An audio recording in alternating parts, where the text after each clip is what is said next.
చాలా గొప్ప వాళ్ళని భావించాలి. ఎందుకంటే దాదాపు స్వతంత్రం వచ్చి దాదాపు 78 సంవత్సరాలు కావస్తున్నా కూడా ఇలాంటి వ్యవస్థని మీరు ఎప్పుడు చూసుండరు. చూసారు ఎప్పుడైనా? మీరు మీ తరంలో ఎప్పుడైనా చూసారని అడుగుతున్నా నేను. ఎక్కడ కూడా కనీ విని ఎరగిన రీతిలో నిజంగా దేశ స్థాయిలోనే దాదాపు ఒక 2,20,000 మంది పైబడి 3 రాష్ట్రాలకు ఉండే విధంగా నేను తీసుకురావడం అనేది మీరు చూసుండరు కూడా. అసలు చూసుండే పరిస్థితి కూడా లేదు మనకంతా కూడా. అందుకబట్టి ఇంత వ్యవస్థలో మనం ఉండడం చాలా గర్వకరంగా ఫీల్ అవ్వాలి. దాంతోపాటు ఆదివాసులందరూ కూడా ఓ స్నేహపూర్వకంగా అంతా కూడా కలిసి ఉండే పరిస్థితి ఈరోజు ఈ ట్రస్ట్ ద్వారా తీసుకురావడం జరిగింది. ఏమైనా కొత్త వాళ్ళు ఉంటే మళ్ళీ ఒకసారి వివరించి చెప్పే పరిస్థితి ఉంటుంది. కాబట్టి దాదాపు ఈ వ్యవస్థ తీసుకొచ్చి దాదాపు 3 సంవత్సరాలు కావస్తూ ఈ 3 సంవత్సరాల్లోనే చింతపల్లి హెడ్ ఆఫీస్ పెట్టి దాదాపు మన ప్రాంతాల్లో అల్లూరు మధ్య 22 మండలాలు ఉంటాయి. 22 మండలాల్లో దాదాపు 10 బ్రాంచ్లు ఏర్పాటు చేసి 10 మండలాల్లో ఈ 10 మండలాలు మన ఆంధ్ర రాష్ట్రమే కాకుండా యావది ఒరిస్సా రాష్ట్రంలో బ్రాంచ్లు ఏర్పాటు చేసాం. అలాగే తెలంగాణ రాష్ట్రంలో కూడా బ్రాంచ్లు ఏర్పాటు చేసి మరి తీసుకొచ్చాం. దాదాపు అన్ని మండలాల్లో కాకుండా అన్ని రాష్ట్రాల్లో కాకుండా ఇది దేశ స్థాయిలో ఉండాలని ఈ వ్యవస్థని తీసుకొచ్చి ఈ వ్యవస్థని అంచెలంచెలు ఎదిగే పరిస్థితి తీసుకొచ్చాం. అందుకబట్టి దీని అన్నీ కూడా హర్షించదగ్గ విషయంగా మనం భావించాలి. ఈ వ్యవస్థ ఈ రోజుకి రేపటికి కాకుండా భావితరాలకు ఉండే పరిస్థితి తీసుకురావాలి మనమందరికీ కూడా. ఈ వ్యవస్థ నా ఒక్కడితో సహజం కాదు. మనమందరి కూడా ఏకమై మీ అందరి భుజస్కంధాల మీద వేసుకొని పోయి వ్యవస్థని బలోపేతం చేసే బాధ్యత ప్రతి సభ్యుడి మీద ఉంది. అందుకబట్టి ఈ వ్యవస్థని మనమంతా కూడా పూర్తిగా మనస్ఫూర్తిగా మనం ఆలోచిస్తూ ఈ వ్యవస్థని ఉన్నత స్థాయిలో తీసుకుపోయే పరిస్థితి చేయగలగాలి. అలా చేసినప్పుడు మాత్రమే మన ఆదివాసుల యొక్క జీవన విధానాన్ని ఆదివాసి ఒక మనగడిని మనమందరం కూడా కాపాడాల్సిన బాధ్యత ఉండే పరిస్థితి ఉంటుంది. అందుకబట్టి దీనన్నీ కూడా మనం కోఆపరేట్ చేసే పని చేద్దామా వద్దాం? మనమందరం కూడా చేద్దామా? అందుకబట్టి సోదరులారా, మనమంతా కూడా ఆదివాసి సోదరిమణులారా మనమందరం గుర్తుపెట్టుకోవాలా. ఈరోజు మనకి ఎవరో రాజకీయ నాయకుడు వస్తారని ఎవరు చేస్తారని మాత్రం కలలుగానే పరిస్థితి మానేసి మనం పూర్తిగా మనం ఏం చేస్తే బాగుంటుంది అనేది మనం ఆలోచించే పరిస్థితి మనం చేసుకోవాలి అందరూ కూడా. కాబట్టి మనం ఏదో చదువుతున్నాం, ఉద్యోగం వస్తుంది, ఏదో బతుకుతున్నాం, అది కాస్త జీవన విధానం. నా ఆదివాసి ఇప్పుడే తెలియాలా, మీరు ఎదిరించగలగాల. మీరందరూ కూడా ఏదైతే ఒక ఎమ్మెల్యే అయినా, ఒక శాసనసభ్యుడు కానీ, ఒక ఎంపీ కానీ ఎవరైనా కూడా ఆ వ్యక్తి అసెంబ్లీలో పోకుండా 60 రోజులు పైబడి ఏకదాటికి 60 రోజులు పైబడి ఆ వ్యక్తికి పోకపోతే రాజ్యాంగంలోని ఆర్టికల్ 190 ప్రకారం ఆ వ్యక్తిని ఆ సభ్యత్వం రద్దు చేసే రైట్స్ రాజ్యాంగంకి ఇచ్చింది. ఉందా లేదండి? అది నేను కేసు వేసినా మీరు కేసు వేసినా ఆ కేసు చెల్లుతాయి. అర్థమైందా? ఇదన్నీ కూడా తెలుసుకునే పరిస్థితి కావాలా కాదా? ఎవరు గొప్ప కాదు, నేను గొప్ప కాదు, ఒక ఎమ్మెల్యే గొప్ప కాదు, లేకపోతే మనం గొప్ప కాదు. అందరూ కూడా ప్రజాస్వామ్యంలో మనం గౌరవించి బతకాలి మనమంతా కూడా. అందుకబట్టి దయచేసి ఈ విషయాలన్నీ కూడా మనం తెలుసుకునే పరిస్థితి కావాలి నా సభ్యుడికి. ఆదివాసి బిడ్డ తెలిస్తే పరిస్థితి ఉన్నప్పుడు ఎవరికి కూడా మనం భయపడాల్సిన అవసరం లేదు. అంతేనే కాదండి. అందుకబట్టి పూర్తిగా రాజ్యాంగం ఇచ్చినటువంటి విలువలు కానీ, ప్రజాస్వామ్యం ఇచ్చినటువంటి విలువలు కానీ నా ఆదివాసి బిడ్డ తెలిసే పరిస్థితి కావాలనే ఉద్దేశంతో ఈ ట్రస్ట్ ద్వారా మీ అందరికీ నేర్పే పరిస్థితి చేస్తున్నాం. ఇదంతా కూడా మొదటిగా శ్రీకారం చుట్టినటువంటి వ్యవస్థ రాత్రి బడులు తీసుకొచ్చింది మీ అందరి కోసం. ఈ రాత్రి బడులు అనేది నా ఆదివాసి బిడ్డ పూర్తిగా రాత్రి బడులు పోయే పరిస్థితి కావాలి. రాత్రి బడులు పరిస్థితి పోయినప్పుడు నిజంగా మీరు చదువుకునే పరిస్థితి కావాలి. ఏదైతే 40-50 సంవత్సరాల వయసు ఉన్న వ్యక్తులు చాలామంది ఉన్నారు, చిన్నపిల్లలు ఉన్నారు, వాళ్ళందరూ కూడా రాత్రిపూట మీరు గంట పోయితే రాత్రిపూటకి పోతే నిజంగా మీరు అక్కడ ఆలోచించే పరిస్థితి కానీ, సంతకం నేర్చుకునే పరిస్థితి వచ్చినప్పుడు ఒక్కసారి మనసాక్షికి ఆలోచిస్తాయి. నిజంగా నేను 40-50 సంవత్సరాలకి ఈరోజు నేను అక్షరం దిద్దుతున్నాను, సంతకాలు నేర్చుకుంటానంటే నా బిడ్డడు అలా కాకూడదు, గొప్ప స్థాయిలో ఉండాలని ఆ తల్లిదండ్రులు కలగనే పరిస్థితి ఉంటుందా లేదండి?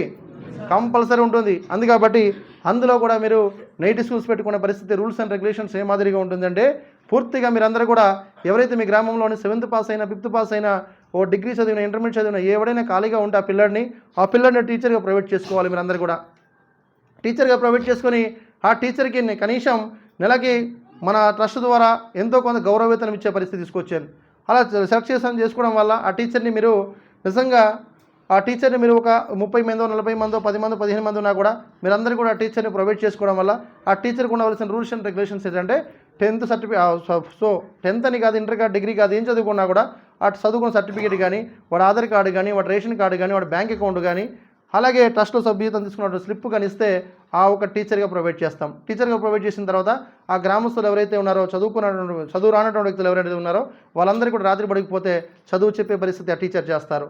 చేసిన తర్వాత ఆ వెళ్ళే వాళ్ళంటే సభ్యులకి అందరికీ కూడా ఈ ట్రస్ట్ ద్వారా బుక్స్ ప్రొవైడ్ చేస్తున్నాం. ఇంగ్లీష్ కానీ, హిందీ కానీ, మ్యాథ్స్ కానీ అన్నీ కూడా ఇక్కడ నుండి ప్రొవైడ్ చేస్తే ఆ చదువు రానటువంటి వ్యక్తులు కూడా చదువుకునే పరిస్థితి ఉంటుందా లేదండి? కంపల్సరీగా ఉండే పరిస్థితి ఉంటుంది. అందుకబట్టి చేయగలగాలి. అందుకబట్టి ఈ చదువు చాలా విలువైనది కాబట్టి మనం ఒక్కసారి ఆలోచించాలి. మీరంతా కూడా నిజంగా మనిషి జన్మ ఇచ్చిన తర్వాత కానీ జీవిగా ప్రాణం ఇచ్చిన తర్వాత భగవంతుడు ఇచ్చిన తర్వాత ప్రతి జీవి కూడా 2 కళ్ళు ఉంటాయి, అంతేనే కదా. ఈ 2 కళ్ళు బాహ్య ప్రపంచాన్ని చూడడానికి మాత్రమే పరిమితం అవుతుంది తప్ప నిజంగా ఆ 3 నేత్రం అనేది చదువు, ఆ 3 నేత్రం అనేది మనలో ఉండాలి. ఉన్నప్పుడు మాత్రమే మనం సమాజాన్ని మేలు చేయగలుగుతాం. ఒక్కసారి మీరు ఆలోచించండి. మీరంతా కూడా ఈ రోజంతా కూడా నేను కూడా మారుమూల తాండకు పుట్టినటువంటి వ్యక్తి, ఎక్కడో ఇంటీరియర్ ప్రాంతంలో పుట్టినటువంటి వ్యక్తి ఈరోజు. కాబట్టి ఈ చదువు చాలా ప్రాముఖ్యమైన విషయం కాబట్టి, చదువు చాలా విలువైన విషయం కాబట్టి చదువుని ప్రయారిటీ ఇచ్చాను. దాంతోపాటు చదువుని ప్రయారిటీ ఇవ్వడమే కాకుండా మీ గ్రామాల్లో ఎవరైనా కూడా పేద పిల్లలు ఎవరైనా ఉంటే, నిజంగా తల్లిదండ్రులైన పిల్లలు ఎవరైనా ఉంటే కంపల్సరీ కూడా చదివించే పరిస్థితి చేయగలగాలి. మీరందరూ కూడా తల్లిదండ్రులైన పిల్లలు ఎవరైనా ఉంటే మీరు ఏదో పనులకు మాత్రమే వాడుకోకూడదు. ఆ పిల్లల్ని కంపల్సరీగా స్కూల్స్కి వేయండి. వాళ్ళు చదివించలేని పరిస్థితి ఏమైనా ఉంటే కన్సల్ట్గా తీసుకురండి, మన ట్రస్ట్కి ఒప్పచెప్పండి, కంప్లీట్గా మేము చదివిస్తాం. ఓకేనా? ఎవరైనా మీ పిల్లలు ఉన్నారా? అలాంటి వాళ్ళు ఎవరైనా మీ గ్రామాల్లో ఉన్నారా? లేదండి. ఉంటే తీసుకురావాలి మా దగ్గరికి, స్కూల్కి వేస్తాం, మేము చదివిస్తాను నేను. ఓకేనా? అక్కడే కాకుండా మీ పిల్లల్లో కూడా ఎవరైనా డ్రాప్అవుట్ పిల్లలు ఎవరైనా ఉంటే, స్త్రీలు కానీ పురుషులు కానీ ఎవరైనా డ్రాప్అవుట్ పిల్లలు ఉంటే ఆ పిల్లల్ని కూడా తీసుకురండి, మేము చదివిస్తాం. ఓకేనా? ప్రతి పిల్లల్ని చదివించాలా మనం. చదువు చాలా విలువైనది, అందుకబట్టి చదివించాలి. అంతేకాకుండా మీ పిల్లలు డాక్టర్లు, ఇంజనీర్లు, కలెక్టర్లు కావాలని మన ఆశయం. ఈ ట్రస్ట్ ఒక ఆశయం కాబట్టి మన పిల్లల్ని డాక్టర్లు చేసే కార్యక్రమం చేయాలి, ఇంజనీర్లు చేసే కార్యక్రమం చేయాలి. పెద్ద పెద్ద ఆఫీసర్స్ మన ట్రైబల్స్ ఉంటే, మన ఆదివాసులు ఉంటే నిజంగా చాలా గర్వించదగ్గ విషయంగా మనం భావిస్తాం. అంతేనా కాదండి? అందుకబట్టి ఒక డాక్టర్ చదవాలి అనుకుంటే మినిమం 40-50 లక్షలు ఖర్చు అయ్యే పరిస్థితి చూస్తుంటాం మనమంతా కూడా. ఈ 40-50 లక్షలు ఖర్చు అయ్యే పరిస్థితి చూసే పరిస్థితిలో ఉన్నప్పుడు నా ఆదివాసీ బిడ్డ కూడా చాలామంది నిజంగా టాలెంటెడ్ పర్సన్స్ ఉన్నారు, డాక్టర్లు అయ్యే పరిస్థితి ఉంది. ఆ చదివే సత్తా కూడా మనలో ఉన్నాయి. కానీ ఆ పిల్లడికి వెంటాడే విషయం ఏంటంటే పేదరికం వెంటాడే పరిస్థితి. నిజంగా మొన్న కూడా మీరు చూశారు, తెలంగాణ రాష్ట్రంలోని ఆదిలాబాద్ జిల్లా కొంకుకోల గ్రామంలో నిజంగా ఒక ఆదివాసీ బిడ్డ నిజంగా 2 సార్లు ఎంబీబీఎస్ సెలెక్ట్ అయింది. ఆ పాప సెలెక్ట్ అయిన తర్వాత కూడా కనీసం అందరూ కూడా పెద్ద పెద్ద ఆఫీసర్స్ కంగ్రాచులేషన్ చెప్తున్నారు తప్ప ఏ వ్యక్తి కూడా వాళ్ళకి డబ్బులు ఇచ్చే పరిస్థితి కానీ చదివించే కార్యక్రమాలు కానీ ఎవరు కూడా చేసే పరిస్థితి చేయలేదు. ఆ విషయానికి చాలా బాధ అనిపిస్తాయి మనకు చూసినప్పుడు అన్ని. కాబట్టి మన ప్రాంతాల్లో కూడా చూస్తుంటాం, మన ఆదివాసీ ప్రాంతాలు అన్నీ కూడా చూస్తుంటాం. నిజంగా చదివే టాలెంటెడ్ పర్సన్స్ ఉన్నా కూడా ఆ పిల్ల డాక్టర్ కావాలనుకుంటే ఇల్లు అమ్ముకున్నా కూడా కనీసం 50,000 కూడా రాదు మనకు, అంతేనే కదా? అలాంటి పరిస్థితి. కాబట్టి నా ఆదివాసీ బిడ్డ అలా కాకూడదనే ఉద్దేశంతో పూర్తిగా చదివే కార్యక్రమం కావాలని, ఆ వ్యక్తి ఎంబీబీఎస్ కానీ డాక్టర్ చదవాలన్నా ఏం చదవాలన్నా కూడా ఆ బిడ్డకి ఎన్ని లక్షలు ఖర్చు అయినా కూడా పూర్తిగా ట్రస్ట్ ద్వారా ఉచిత వైద్యం చేసే పరిస్థితి తీసుకొచ్చాను. అందుకబట్టి మీ పిల్లల్ని డాక్టర్లు చేయండి, ఇంజనీర్లు చేయండి, ఈ ట్రస్ట్ ఉంటుందని మీ అందరికీ కూడా భరోసా ఇచ్చే పరిస్థితి తీసుకొచ్చాను.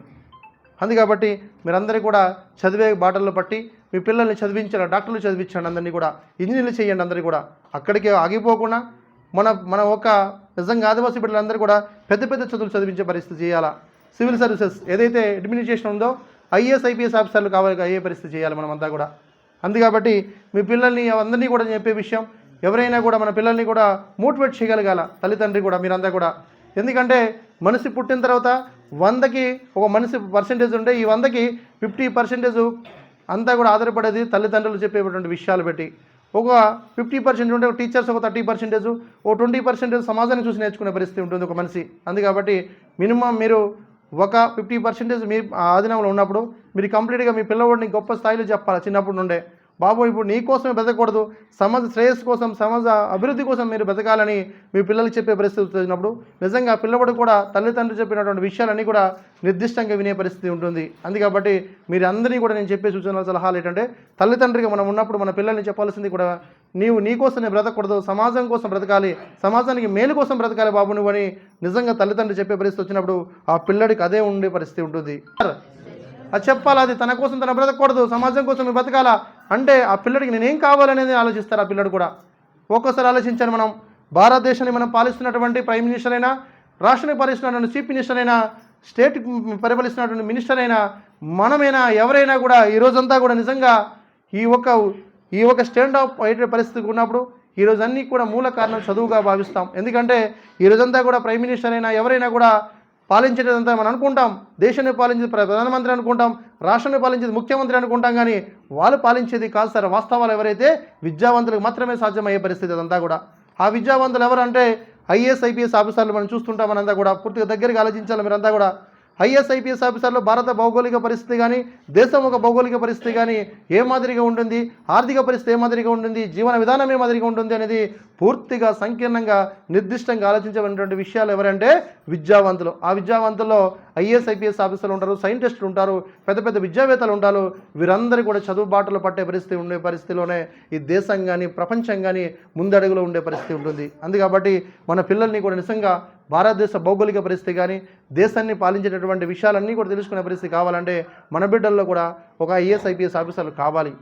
అలా కలలు కన్నప్పుడు నిజంగా కంపల్సరీ కూడా అయ్యే పరిస్థితి ఉంటుంది. కానీ మనం చదువుకున్న చదువులు ఎక్కడ ఉంటుందంటే ప్రభుత్వ బడుల్లో ఉంటుంది. ఈ ప్రభుత్వ బడుల్లో నిజంగా వెళ్ళే పరిస్థితికి పోయినప్పుడు ఈ ప్రభుత్వ బడుల్లో మనకి ఏ మాదిరిగా ఉండే చదువు అనేది మనందరికీ తెలుసు. హిందీ కానీ ఇంగ్లీష్ కానీ పూర్తిగా రాని పరిస్థితి. అంతేనే కదా, ఏ కాంపిటేటివ్ ఎగ్జామ్స్లో పోయినా కూడా పూర్తిగా ఇంగ్లీష్తోనే ఉండే పరిస్థితి ఉంటుంది. ఆ కాంపిటేటివ్ ఎగ్జామ్స్లో మనం నెగ్గే పరిస్థితి కూడా ఉండదు. అందుకబట్టి అలా కాకూడదు. నా ఆదివాసీ బిడ్డ కంప్లీట్గా ఆఫీసర్ కావాలనుకున్నప్పుడు కంపల్సరీ కోచింగ్ పోయే పరిస్థితి కావాలి. ఓ ఢిల్లీలో కానీ హైదరాబాద్లో కానీ కోచింగ్ పోతే కానీ నా ఆదివాసీ బిడ్డకి సాధ్యం కాదు. అందుకబట్టి అలా కాకూడదు. మీ పిల్లల్లో ఎవరైనా కూడా డిగ్రీ పాస్ అయ్యి ఆ పిల్లలు నిజంగా సివిల్ సర్వీస్ పోతాను అనుకుంటే ఎన్ని లక్షలు ఖర్చు అయినా కూడా పూర్తిగా ఢిల్లీలో కానీ హైదరాబాద్లో కానీ కోచింగ్ ఇచ్చే పరిస్థితి ఈ ట్రస్ట్ తీసుకురావడం జరిగింది. అందుకబట్టి దయచేసి మీ పిల్లలంతా కూడా పెద్ద పెద్ద చదివించండి. మీరు చదివించలేని స్తోమత ఏమైనా ఉంటే ట్రస్ట్ గొప్ప చెప్పండి, 100% మేము చదివిస్తామని కూడా మీ అందరికీ కూడా మాట ఇస్తున్నాను. నేనంతా కూడా చదివిద్దామా మన పిల్లలకి అందరికీ కూడా చదివిద్దామా, చదివించాలి అందరికీ కూడా. ఈరోజు నిజంగా మనం చూస్తుంటాం, మనమంతా కూడా మన కుటుంబ సభ్యులు ఉండవచ్చు, మన బంధువులు ఉండవచ్చు, రకరకాల మనుషులు దగ్గర బంధువులు ఉన్నా కూడా వాళ్ళు జాబులు చేసినా కూడా డబ్బులు ఉన్నా కూడా మనకి ఇచ్చే కార్యక్రమం చేయరు వాళ్ళు మన కష్టాలు వచ్చినప్పుడు. అంతేనే కాదండి. అందుకబట్టి దానికి పక్కన పెడితే ఒక్కసారి మనకి జీవితంలో 3 రంగాల్లో మనతో రారు ఎవరు కూడా. ఏ రంగంలో అంటే పూర్తిగా నిజంగా నువ్వు పూర్తిగా పేదరికంలో పోయినప్పుడు, కష్టంలో పోయినప్పుడు నీ వెంట ఎవరు కూడా ఉండరు నీతోని. అంతేనే కదా, నీ కుటుంబ సభ్యులు కానీ నీ బంధువులు కానీ ఎవరు కూడా ఉండరు. అలా కాకుండా నువ్వు అక్రమంగా పోలీస్ స్టేషన్లో కేసులు ఇరికిపోతే ఆ కేసులు ఇరికిపోయే పరిస్థితికి వచ్చినప్పుడు కూడా అక్కడ కూడా నీ దగ్గర ఎవరు కూడా ఉండరు. అంతేనే కదా, నీకోసం రకరకాలు మాట్లాడతారు తప్ప అయ్యో రామ అనే పరిస్థితి కూడా చేయరు నీకు. అంతేకాకుండా మూడో రంగంలో పోయిందంటే నువ్వు నిజంగా హాస్పిటల్లో నువ్వు ఏదైనా ఆపరేషన్ అయ్యే పరిస్థితిలో ఆపరేషన్లో పోతే అక్కడ కూడా నీ కుటుంబ సభ్యులు కూడా ఎవరు ఫోన్ చేసినా కూడా ఫోన్ లిఫ్ట్ చేసే పరిస్థితి ఉండదు. ఈవెన్ డబ్బులు ఇవ్వబడుతుంది అనే ఉద్దేశంతో. అంతేనే కాదండి. అందుకబట్టి ఆ వ్యవస్థ మీ కుటుంబ బంధువులు కానీ ఎవరైనా కూడా అలాంటి పరిస్థితుల్లో ఉన్నా కూడా అలాంటి ఆలోచించినా కూడా ఈ ఆదివాసీ ట్రస్ట్ అలా ఆలోచించదు. పూర్తిగా నా ఆదివాసీ బిడ్డ అని ఒకే ఒక సంకేతం ఉంటే ఆ వ్యక్తికి ఏ కష్టం వచ్చినా కూడా పూర్తిగా నక్కుని చేర్చుకొని ఆ కుటుంబాన్ని మెలి చేసే పరిస్థితి తీసుకొచ్చాను. అందుకబట్టి దయచేసి సోదరులారా, ఈ ట్రస్ట్ ద్వారా రకరకాల ఉపయోగాలు ఉంది కాబట్టి మీరందరూ తెలుసుకునే పరిస్థితి కావాలి. ప్రత్యేకంగా ఎడ్యుకేషన్కి నేను కేటాయించడం జరిగింది. అందుకబట్టి ఈ వ్యవస్థ ద్వారా మన పిల్లలందరూ కూడా గొప్ప స్థాయిలో పోయే పరిస్థితి కావాలి. మనమంతా కూడా చదివిద్దాం మన పిల్లల్ని, చదివించాలా. మొన్నటి వరకు మీకు ఎవరి భరోసా లేకపోవచ్చు, ఈరోజు ట్రస్ట్ ఉంది మీ వెనక. మీకు ఎప్పుడు కూడా ఏ విషయం అయినా కూడా అండదండలుగా ఉండే పరిస్థితి తీసుకొచ్చాను. కాబట్టి ఈ ట్రస్ట్ ద్వారా మన పిల్లల్ని పెద్ద పెద్ద చదువులు చదివించే కార్యక్రమం తీసుకొద్దాం. ఎందుకంటే నా ఆదివాసీ బిడ్డ కనీసం ఒక 100 మంది నిజంగా ఐఏఎస్ ఐపీఎస్ ఆఫీసర్లు నా ట్రస్ట్ ట్రైబల్ పీపుల్స్ ఉంటే, ఆదివాసీ బిడ్డలు ఉంటే గర్వంగా ఫీల్ అవుతాం మనమంతా కూడా. అంతేనే కదా. అందుకబట్టి నా ఒక ఆలోచన ఏ మాదిరిగా చేసినంటే సార్, పూర్తిగా 100 మంది ఉండే పరిస్థితి కావాలనుకున్నప్పుడు కనీసం సంవత్సరానికి ఓ 50 మంది నీకు సివిల్ సర్వీసెస్కి కోచింగ్ పంపిస్తే ఈ 50 మందిలో కనీసం 5గురైనా కూడా ఆఫీసర్లు అయ్యే పరిస్థితి ఉంటుంది. అంతేనే కదా.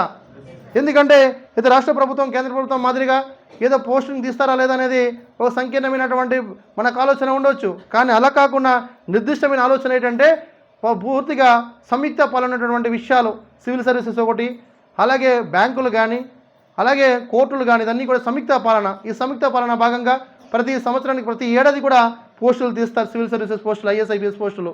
అందుకబట్టి ఈ ఐఏఎస్ ఐపీఎస్ ఆఫీసర్ పోస్టుల్లో 10 సంవత్సరానికి ఏడాదికి తీసినప్పుడు ఈ ఏడాదికి 50 మందిని ట్రస్ట్ ద్వారా కోచింగ్ పంపించగలిగితే కనీసం 5 మెంబర్స్ అనే కూడా ఆఫీసర్లు అయ్యే పరిస్థితి ఉంటుందా లేదండి? ఉంటుంది. కాబట్టి అలాగ ఒక 100 మందిని ఆఫీసర్లు మనం తయారు చేయగలిగితే నిజంగా ఆదివాసీ బిడ్డ గర్వంగా ఫీల్ అవ్వగలుగుతాం. ఎవరికి తక్కువ కాదు మనమంతా కూడా. అంతేనే కాదండి.